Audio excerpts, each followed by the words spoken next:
नमस्ते। विरासत में आपके स्वागत बा। विरासत के प्रस्तुति होवेला मॉरिशस ब्रॉडकास्टिंग कॉरपोरेशन और आप्रवासी घाट के मिला जुला सहयोग से।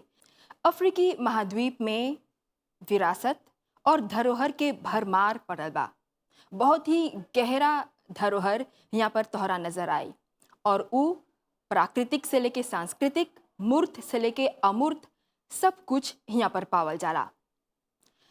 और ई विरासत जोन ह उ अक्सर अनेक रूप में सामने आवेला, जैसे कि जिए के तरीका, विश्वास, हीलिंग जेके मरहम बोलीला जा, जिंदगी, मृत्यु, प्रकृति, संस्कृति, ई सब आपस में समावेश है। और मॉरिशस अफ्रीकी महाद्वीप में गिनल जाला और यहाँ पर भी इतिहास और विरासत के एगो गहरा संबंध बा, एगो गहरा कड़ी बा। भले ही मॉरिशस एगो छोटा टापू देश है और एकर इतिहास 300 बरिस के लगभग होई। और आज के कार्यक्रम में हमनी देश के ऐसन 3 गो राष्ट्रीय धरोहर पर नज़र डालब जा, जोन हमनी के देश के उस सब सेटलर्स के ओकर निशानी है, जहाँ पर उ लोग के छाप छोड़ल गल बा, जे लोग अलग अलग समय में मॉरिशस में आके बसल रहलन जा। ता हमनी के देश में एगो जो बहुत ही सुंदर, बहुत ही अच्छा से संरक्षित राष्ट्रीय धरोहर बा, ओकर पर पहला नज़र दौड़ावब जा। ई पावल जाला मॉरिशस के राजधानी पोर्ट लुई में और एकर नाम है सिटाडेल।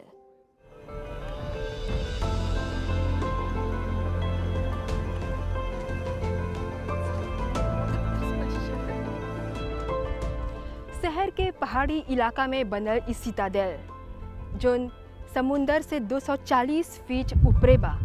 यहाँ पर पर्यटक के आवाजाही हमेशा लगल रहेला, काहे कि ई बोलल जाला कि यहाँ से शहर के जोन नज़ारा बा वो बहुत ही सुंदर बाटे। लेकिन ई जगह के जोन प्रयोजन, जोन उद्देश्य से बनावल गल रहल, वो पोर्ट लुई के सुंदरता देखे के नहीं रहल। ई फोर्ट के निर्माण हो रहल लगभग 1833 में, जब यहाँ पर बरतानी हुकूमत लोग अइलन जा तो उ लोग ई फैसला लेलन जा कि जोन दास प्रथा रहल, स्लेवरी, ओकर एबोलिशन होई, ओकर उन्मूलन होई। और जोन दास मालिक लोग रहलन जा उ लोग फ्रेंच लोग रहलन जा। तो फ्रेंच हुकूमत ई बात से तनको राज़ी नहीं रहल कि अब यहाँ के दास लोग के आज़ाद कर देवल जाए। जोन दास लोग के उ लोग किन के अनले हवन जा, जोन उ लोग के सब काम करेला। और उ लोग के ई भी समझ में आयल कि उ लोग के कोनो मुआवजा, कोनो कॉम्पेंसेशन नहीं देवल जाए। तो ई बात के लेके एगो बहुत बड़ा फ्रांसीसी विद्रोह शुरू हो रहा ई देश में लगभग 1833 में। और ई देश के फ्रांसीसी विद्रोह से बचावे खातिर जोन गवर्नर रहलन सर निकोले, उनकरा ई निर्देश देवल गल कि यहाँ पर जोन जगह बा बहुत ही स्ट्रैटेजिक जगह बा, जहाँ से सकबा देश के प्रतिरक्षा करे, अंदर से भी और देश से बाहर से भी। और ई वजह से ई किला के निर्माण करल गल। अब जो दूसरा सबसे महत्वपूर्ण बात बा, जो सबसे विशेष बात बा ई जो सिटाडेल बा ओकर में उ ई है कि ई किला के बनावे में बहुत कोई के हाथ बाटे। जो देश के उ बखत अलग अलग लोग रहलन जा, अलग अलग समुदाय रहलन जा, जो अलग अलग देश से आल हवन जा, सब कोई के भागीदारी रहल। बरतानी सैनिक से लेके बॉम्बे से जोन कारीगर आनल गल रहल, पौंडीचेरी से जोन भारतीय कारीगर आनल गल रहल, और यहाँ पर जोन गुलाम लोग रहलन जा, यहाँ पर जोन कैदी लोग रहलन जा, सब कोई मिल के ई फोर्ट के बनेले हवन जा। आर्कियोलॉजिस्ट लोग और हिस्टोरियन लोग ये भी मानेलन जा कि मॉरिशस में आप जानेला 2 गो वर्ल्ड हेरिटेज साइट बा। तो उ लोग बोलेलन जा कि सिटाडेल में उस सब क्षमता बाटे कि उस सकी एक दिन यूनेस्को के वर्ल्ड हेरिटेज लिस्ट में शामिल होवे। और सिटाडेल की ही तरह फोर्ट जॉर्ज और फोर्ट विलियम उ लोग के बाद सिटाडेल ही ऐसन क्षमता रखेला जोन सकी विश्व विरासत धरोहर के सूची में शामिल हुई, जे एकर दस्तावेज अच्छा से तैयार होता।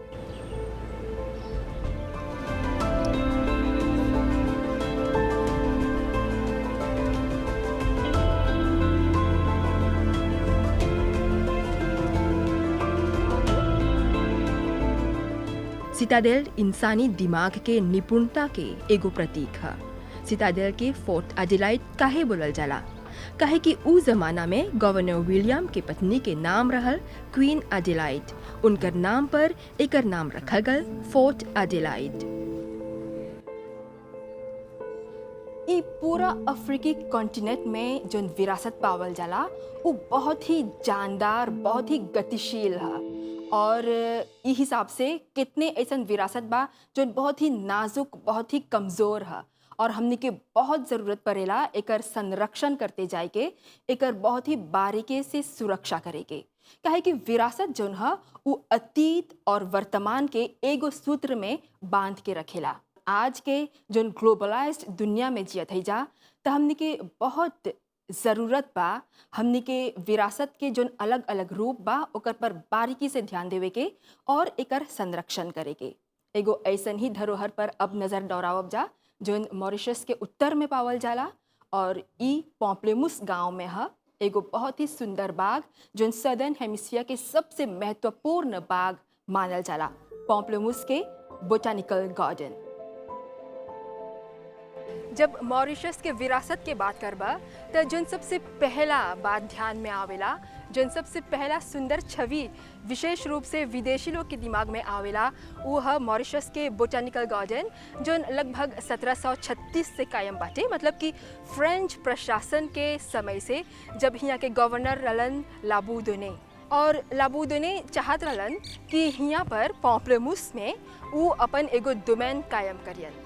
और पियरपॉव यहाँ पर देश विदेश से, मतलब कि अमेरिका, एशिया, अफ्रीका और हिंद महासागर के आस पड़ोस से कितने सब्जी, कितने फल, कितने फूल, कितने पौधा आन के यहाँ पर रोपलन। और ई जन बाग बा यहाँ पर ऐसन ऐसन जेपिस प्लांटल गल। एगो उदाहरण के तौर पर लेला जा ज़ेगोफ, लवंग जेके बोलीला जा। यहाँ पर पियरपॉव पहला हला ज़ेगोफ आन के प्लांटलन।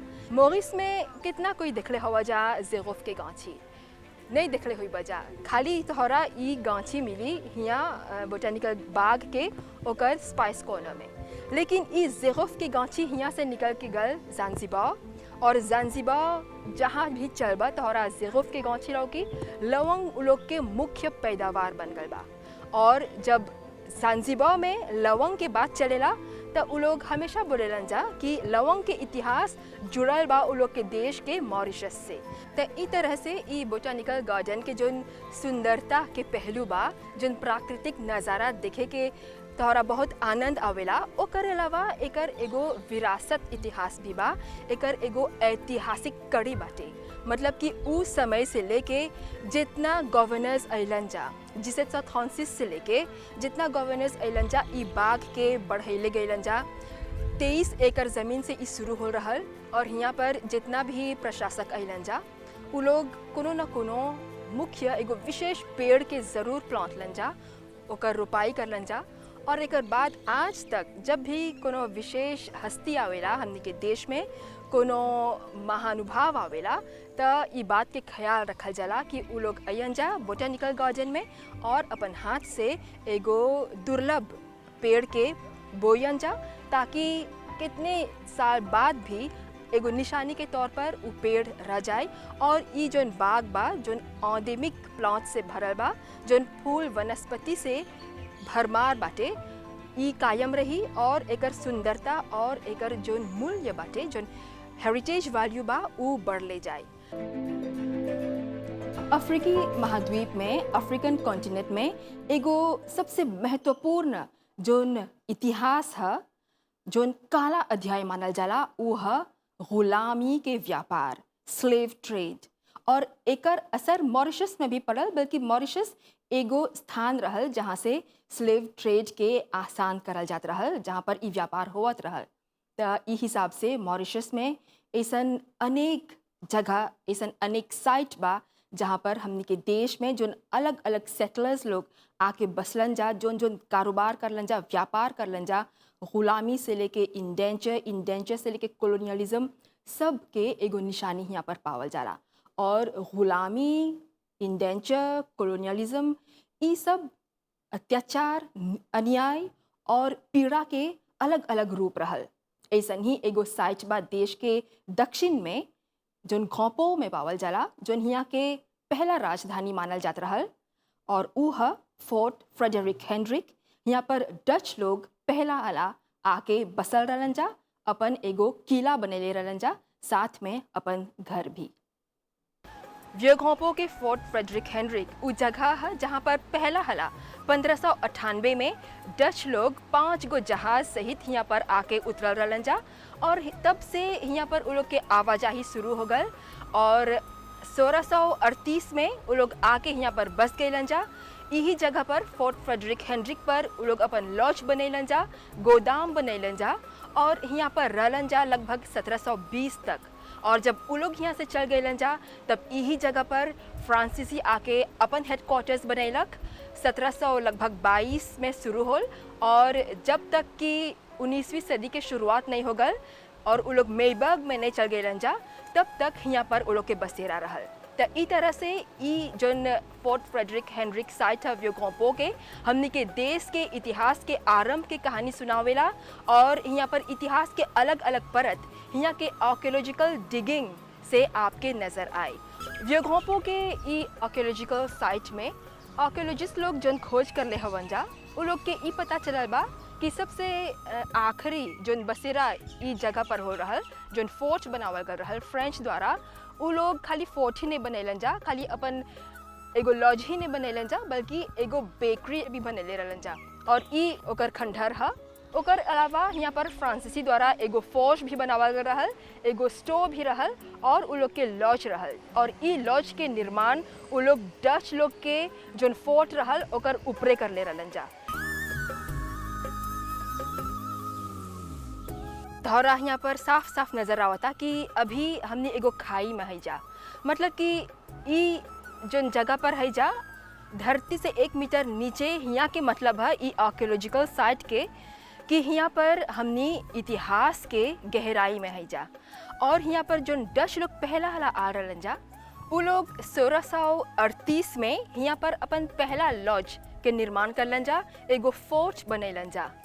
और ई फोर्ट में उ लोग इंतज़ाम करलन जा यहाँ के गवर्नर के रहे के, यहाँ के सैनिक लोग के रहे के, और अपन मागे जेके बोलीला जा नौसेना, उ लोग भी यहीं पर रहत रहलन जा।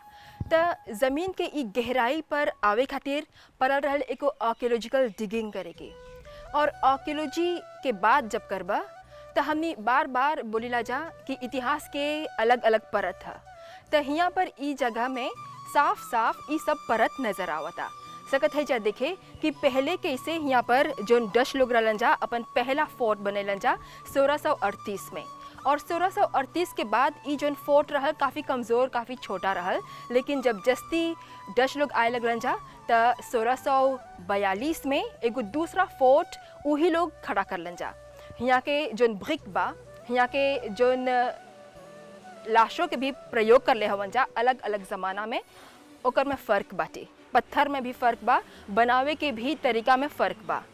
और यहाँ पर साफ साफ नज़र आवता कि इसे पहला निर्माण हो रहल, ओकर बाद दूसरा निर्माण हो डची द्वारा।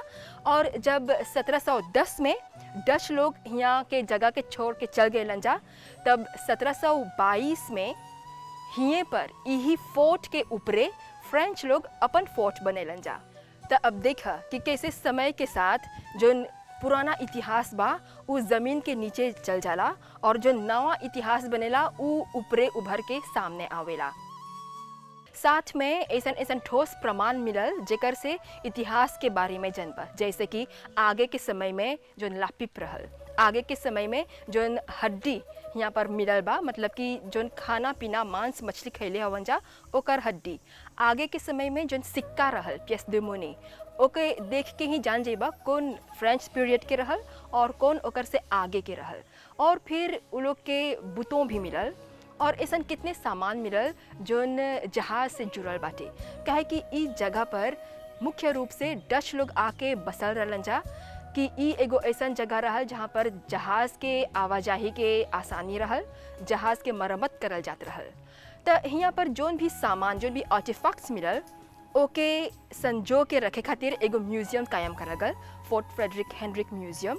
और ई म्यूज़ियम में आपके ई जगह के इतिहास के बारे में जानकारी मिली। ई साइट पर अइबा त कहाँ पर कौन खंडहर बाटे, कहाँ पर कौन अवशेष बाटे, एकर जानकारी तोहरा उ म्यूजियम में मिली। और कौन कौन सामान कौन कौन समय के ह ओके भी बहुत अच्छा तरह से इलस्ट्रेट करके ओके संकेत देवल गल बा। त ई तरह से देखत है जा कि एगो म्यूजियम के कौन महत्व है एगो आर्कियोलॉजिकल साइट पर। उ आर्कियोलॉजिकल साइट के ओकर महत्व देवे के, ओकर जोन इतिहास बा ओके जनता तक पहुँचावे के, ओके नया पीढ़ी तक पहुँचावे के ई म्यूजियम एगो बहुत बड़ा भूमिका निभावेला। और ऐसा ऐसा आर्कियोलॉजिकल साइट के संरक्षण बहुत ज़रूरी है, काहे कि समय के साथ फिर से ई जो 1 मीटर गहराई में गल है जा उ सकी फिर से भर जाए। तो इस साइट के संरक्षण चाहे करे के, एकर आए दिन एकर पर काम करते रहे के।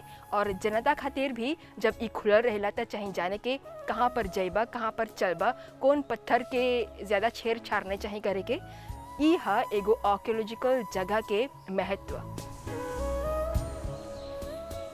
आज के ई विरासत में हमनी देश के 3 गो राष्ट्रीय धरोहर पर नज़र दौड़ैली जा। 3 गो महत्वपूर्ण धरोहर जोन हमनी के देश के इतिहास के अलग अलग परत, अलग अलग पहलू दर्शावेला। ई कार्यक्रम के आप ध्यान से देखला, पसंद करला, बहुत धन्यवाद। अगला विरासत तक पूरा टीम के आज्ञा दा। नमस्ते।